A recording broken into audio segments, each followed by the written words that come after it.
The sound of metal scraping against concrete jolted me like a live wire.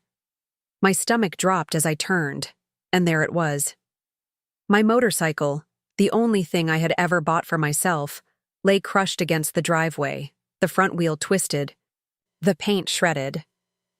Before we begin, drop a comment and tell us where are you from and from which city you're watching our videos. And after watching the whole video, don't forget to tell us what would you do in this situation. Be honest. Tell me in the comments below. We read every comment. Let's begin. Jake, my brother, stood there with that smug grin plastered on his face, the helmet dangling from his hand. "Relax, Leah," he said with a shrug. "It still runs." My chest burned, but before I could even respond, my dad chuckled from the porch. He leaned on the railing, beer in hand, shaking his head. He was just showing off. Don't act like it's the end of the world. Their laughter felt like knives. That bike wasn't just metal, it was freedom. I had worked doubles, skipped weekends, sacrificed everything just to pay for it. And now, lying broken on the ground, they treated it like it was some cheap toy. Jake nudged the bent wheel with his boot. "See?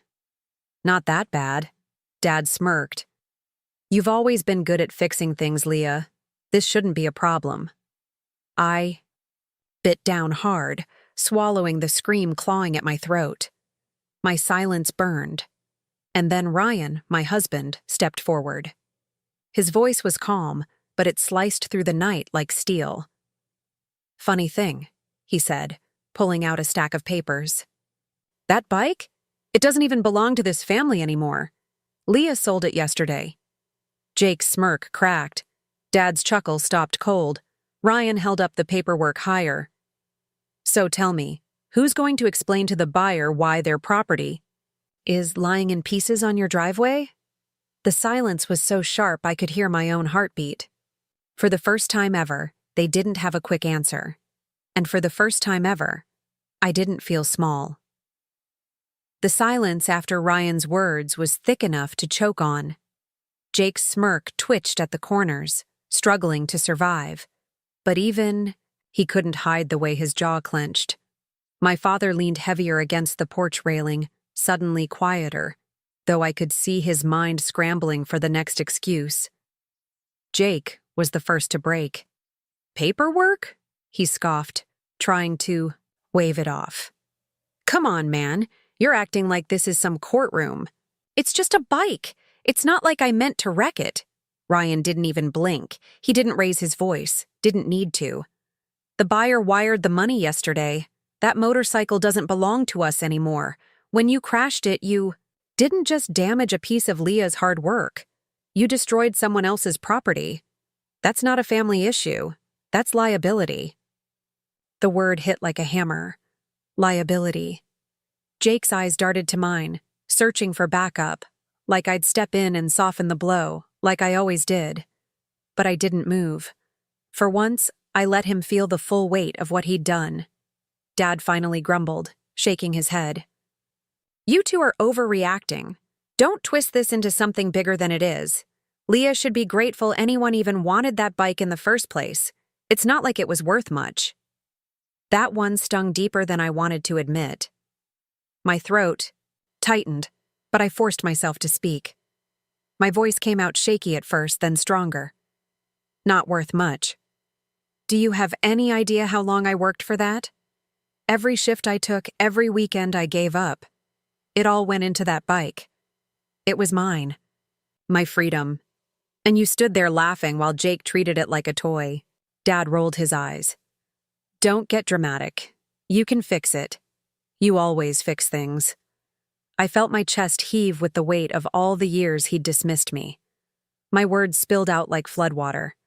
"Do you know why I always fixed things? Because no one else did. Because you let Jake break whatever he wanted, and I was the one stuck picking up the pieces. And now, after years of silence, I'm telling you, I'm done." Jake shifted uncomfortably, his voice cracking. "I said I was sorry, okay? What else do you want from me?" Ryan's tone cut through again, sharper now, You weren't sorry when you tossed the helmet like it was garbage. You weren't sorry when you smirked and said it still runs. You're only sorry now because you know this time you can't laugh it off. There are consequences. Jake's face flushed red. Consequences? You'd ruin me over a mistake? Your own brother-in-law?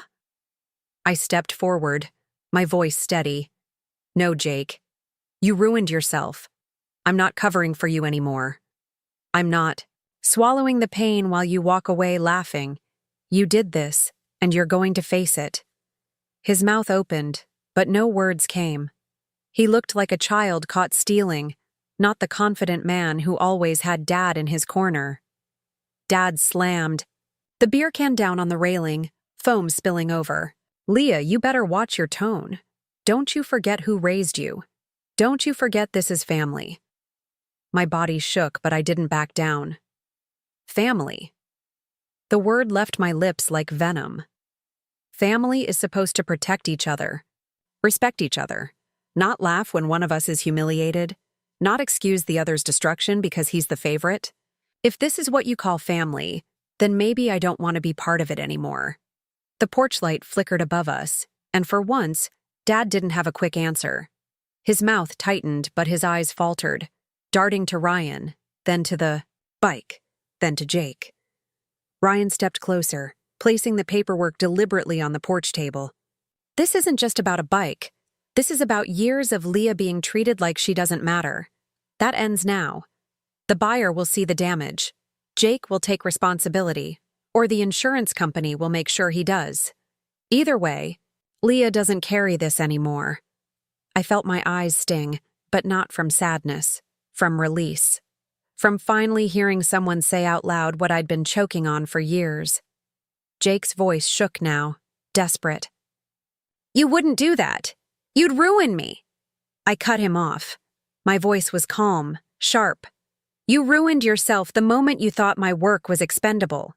You've been ruining yourself for years, Jake. I just won't stand in the way anymore. The way. Silence that followed was deafening. My father's shoulders sagged just slightly, and for the first time in my life, I saw him at a loss. Jake's cockiness had drained completely.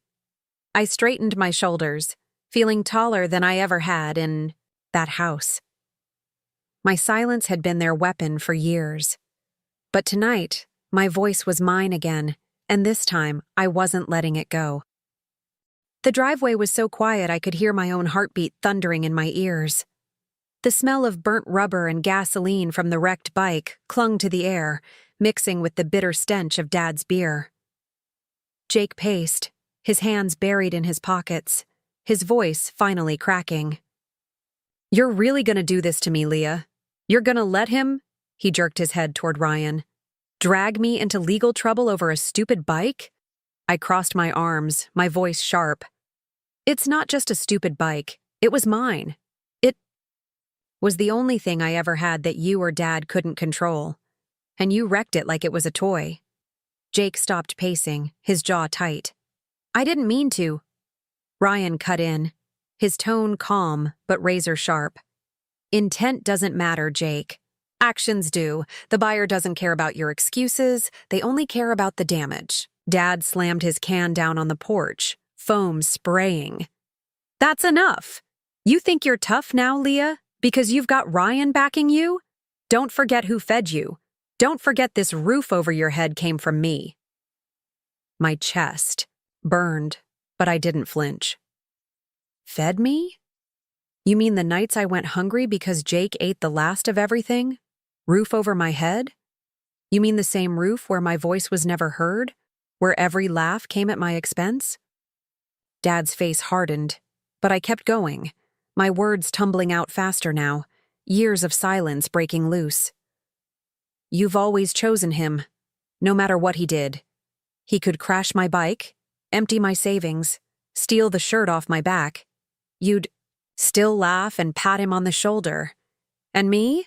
I was the shadow, the cleanup crew, the one who worked harder just to be called dramatic. Jake's face turned red. You think you're perfect, huh? Always playing the victim.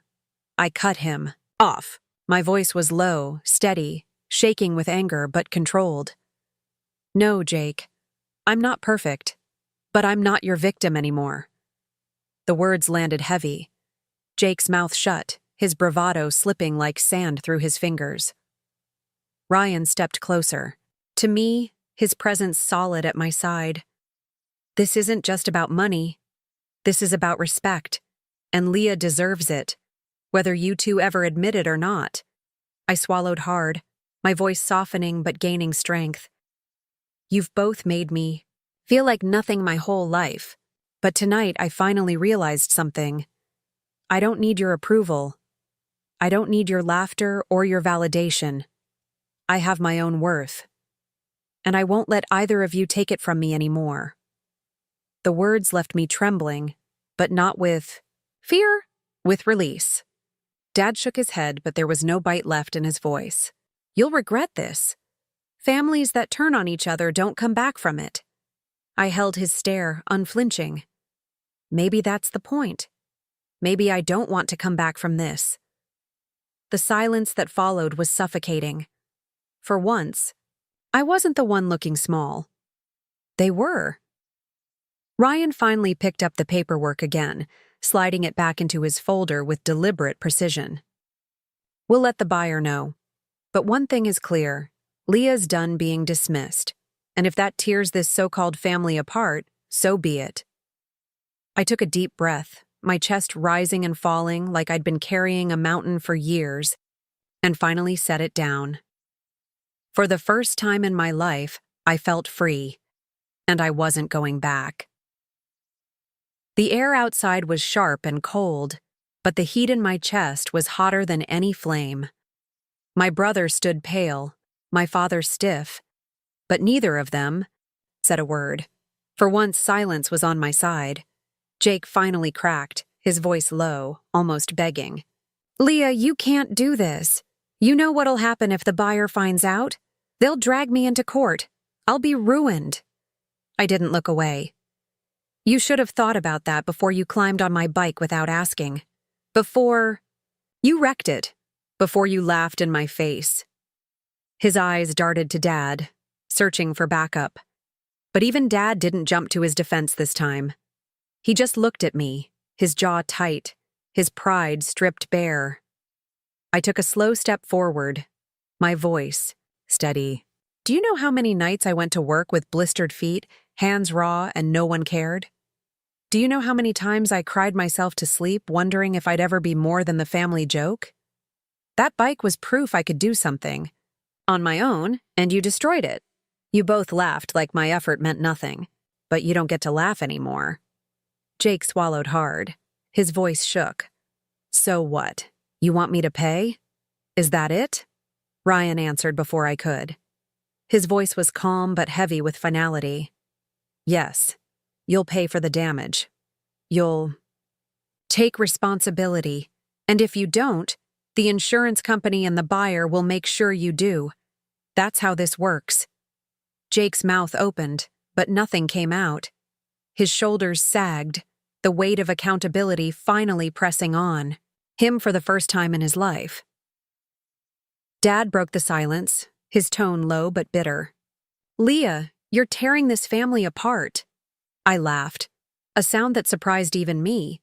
It wasn't bitter, not hollow. It was sharp, cutting, and alive. No, Dad, you tore it apart years ago when you decided one child deserved everything and the other deserved nothing. I'm just not pretending anymore. His face twitched, but he didn't argue. Maybe for the first time, he knew he couldn't. Ryan slid the paperwork back into his folder and wrapped his arm around my shoulders. His presence grounded me, steady as stone. We're done here, he said firmly. The buyer will be here soon enough. They'll get the truth. Jake, you'll have a choice. Make this right now, or face it in front of people who won't care that you're the favored son. The driveway seemed to shrink around us, the porch light buzzing above like a spotlight.